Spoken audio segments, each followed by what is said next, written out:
નમસ્તે, હું આનંદ યાજ્ઞિક એડવોકેટ. રાજકોટ જિલ્લામાં જસદણ તાલુકા ખાતે આટકોટમાં આવેલ પાટીદાર કન્યા છાત્રાલયમાં ગુનાનો ભોગ બનેલી દીકરીનો વકીલ 25/7/2024 રોજ ફરિયાદ થઈ. મધુ ટાડાણી આરોપી નંબર 1 પોલીસથી પકડાયો નહીં. 10 દિવસ પછી એણે સરેન્ડર કર્યું અને તેની પહેલાં એણે વિડીયો પોતાનો જાહેર કર્યો એ તમે અને મેં જોયો છે. છતાંય પોલીસ લખે છે કે અમે એની ધરપકડ કરી, એટલે પોલીસ જૂઠું બોલે છે. ત્યાર પછી હમણાં થોડા દિવસ પહેલાં આરોપી નંબર 2 પાટીદાર એજ્યુકેશન સંકુલ અને કન્યા છાત્રાલય જેમાં આવે છે તે ટ્રસ્ટનો એક ટ્રસ્ટી પરેશ રાડડિયા, એણે પણ સરેન્ડર કર્યું આટકોટમાં. હું પોતે ત્યાં હતો, પહોંચી ગયો પોલીસ સ્ટેશને.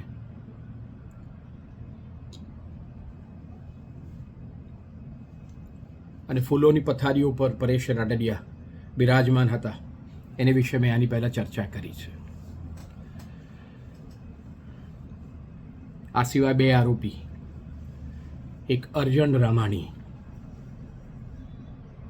મારો પ્રશ્ન છે કે જે અર્જન રામાણી મુખ્ય ટ્રસ્ટી, મુખ્ય સંચાલક, જેની પરવાનગી વગર પતંગિયું પણ કન્યા છાત્રાલયમાં કે આ શૈક્ષણિક સંકુલમાં પ્રવેશી નહોતું શકતું, તે પરેશ રાડડિયાને કન્યા છાત્રાલય જે પ્રતિબંધિત વિસ્તાર છે ત્યાં જવાની પરવાનગી શાને માટે આપતો હતો? સંસ્થાએ જે કોન્ટ્રાક્ટર કર્યું હતો મધુ ટાડાણીને, તે કોન્ટ્રાક્ટ પહેલાં, કોન્ટ્રાક્ટ દરમિયાન અને કોન્ટ્રાક્ટ પછી શાને માટે ત્યાં જતો હતો? અર્જનભાઈની પરવાનગીથી. પણ રાજકોટની પોલીસ અને તપાસ અધિકારી એની ઉપર હજુ પણ ચૂપ છે. ચોથો આરોપી કે જેણે મધુ ટાડાણીને આ દીકરીનું સુરતથી અપહરણ કરવામાં મદદ કરી હતી.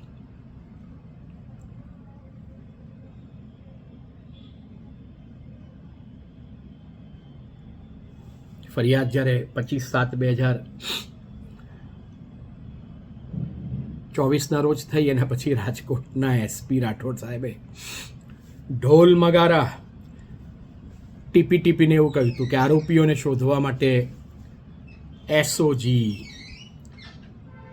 લોકલ ક્રાઇમ બ્રાન્ચ, અન્ય પોલીસની યુનિટો, આ બધાને કામે લગાડ્યા છે. એનો ઇન્ટરવ્યૂ પણ તમે અને મેં જોયો હશે. મુરબ્બી રાઠોડ સાહેબ, આપ રાજકોટ રૂરલના એસપી છો. તમારી આ રાજકોટની LIB, તમારી એસઓજી, તમારું આટકોટ પોલીસ સ્ટેશન, તમારા રૂરલ આપણે પોલીસના આટલા બધા પોલીસ સ્ટેશનો, તેની પોલીસ, આ બધા ભેગા થઈને તમે મધુ ટાડાણીને પકડ્યો નહીં, પરેશ રાડડિયાને પકડ્યો નહીં, અર્જન રામાણીને પૂછવું જ નથી. અને ચોથો આરોપી જે ડ્રાઇવિંગ કરતો હતો કાર અને મધુ ટાડાણીને મદદ કરી હતી, એને વિશે પણ તમારી એસઓજી, LIB, તમારી રાજકોટ રૂરલની પોલીસ, આટકોટ તો છોલો, આટકોટ પોલીસ સ્ટેશનને તો કશું આવડતું જ નથી. એને પકડી નથી શકી. સુરતથી દીકરીનું અપહરણ કર્યું હતું ને મધુ ટાડાણીએ, કેમ નથી પકડી શકતી? અમે તપાસ કરીએ છીએ, દીકરી તપાસ કરે છે કે જ્યારે પોલીસ ગેંગરેપના આટલા ગંભીર ગુનામાં કશું કરી નથી રહી, ત્યારે આરોપીઓને પોલીસ સમક્ષ હાજર કરવા સામૂહિક પ્રયત્ન દીકરીના કુટુંબીજનો કરી રહ્યા છે. અને હું આનંદ યાજ્ઞિકે તેને મદદ કરી રહ્યો છું. આપ સૌને કહેવાનું, એવા દિવસો આવ્યા છે કે જ્યારે પોલીસ તો આરોપીને શોધી નથી શકતી, નથી પકડી શકતી એવું છે, કારણ કે પોલીસ બહેરી છે, પોલીસ મૂંગી છે. અને આજે 16મી સપ્ટેમ્બર, આવતીકાલે પ્રધાનમંત્રીશ્રીનો જન્મદિવસ. આજે નરેન્દ્રભાઈ અમદાવાદ શહેરમાં છે, ગુજરાત રાજ્યમાં છે. ચોથો આરોપી તમે તો શોધી નથી શક્યા.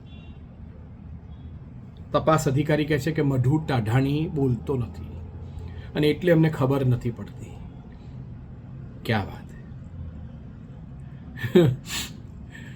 ખબર નહીં આ રાજકીય તમારું પ્રેશરને કારણે કે પછી બીજા કોઈ પ્રેશરને કારણે કે સામાજિક પ્રેશરને કારણે આખી આમ રાજકોટની પોલીસ નિષ્ક્રિય. તાલી વગાડું. શું કહેવું તમને. તો ચોથો આરોપી કોણ છે? તે દીકરી અને દીકરીના સગા સંબંધીઓ એ શોધવાનો પ્રયત્ન કરતા હતા. અમે જો ખોટા ના હોય અને દીકરી ખોટી ના હોય તો એ અપહરણની અંદર કાર ચલાવનાર ડ્રાઈવર પણ ટાઢાણી જ છે, એની અટક ટાઢાણી છે.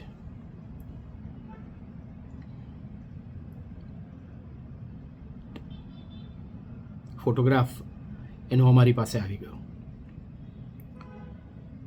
દીકરીએ મોકલી આપ્યો અને કહ્યું કે સાહેબ લગભગ આ જ છે. મઢુ ટાઢાણીને બહુ સારી રીતે ઓળખે છે,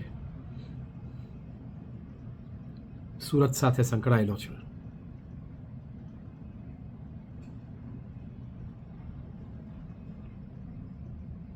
જોઈએ હવે શું થાય છે. હું આ ઇન્ટરવ્યૂ એટલા માટે આપી રહ્યો છું કે મીડિયા ટ્રાયલ નથી ચલાવવું, પણ ટ્રાયલની પહેલાં તપાસ થવી જોઈએ ને. એ તપાસ કેવી ચાલે છે એને અંગે અમને બહુ જ પ્રશ્ન છે.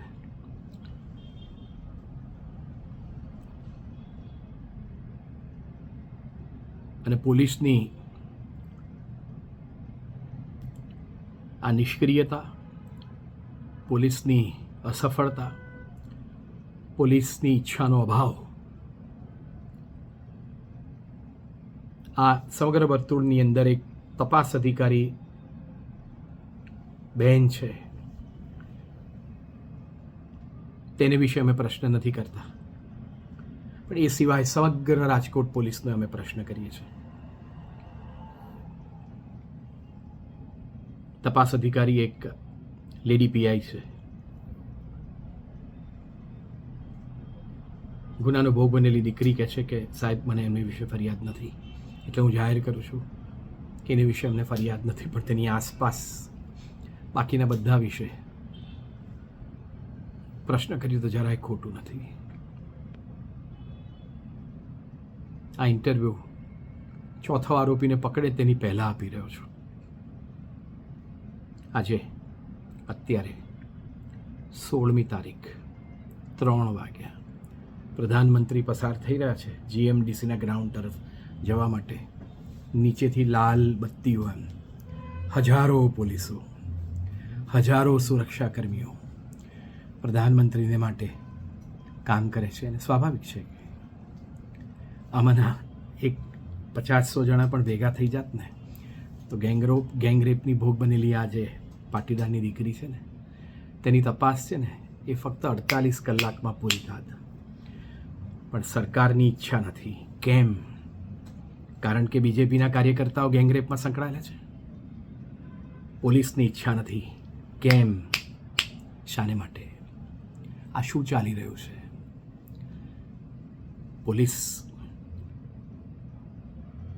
કાયદાને અનુસરે છે કે એવા કોઈ ત્રાહિત ફોર્સ છે તેને અનુસરે છે? એ પણ ગેંગરેપમાં. હમણાં 2-3 દિવસ પહેલાં ગુજરાતના રાજ્ય કક્ષાના ગૃહમંત્રી સંઘવી સાહેબે કહ્યું હતું કે પ્રધાનમંત્રીના આદેશ પ્રમાણે ભારત સરકારના અમે લોકો સ્ત્રીઓની સલામતી માટે પગલાં લઈએ છીએ.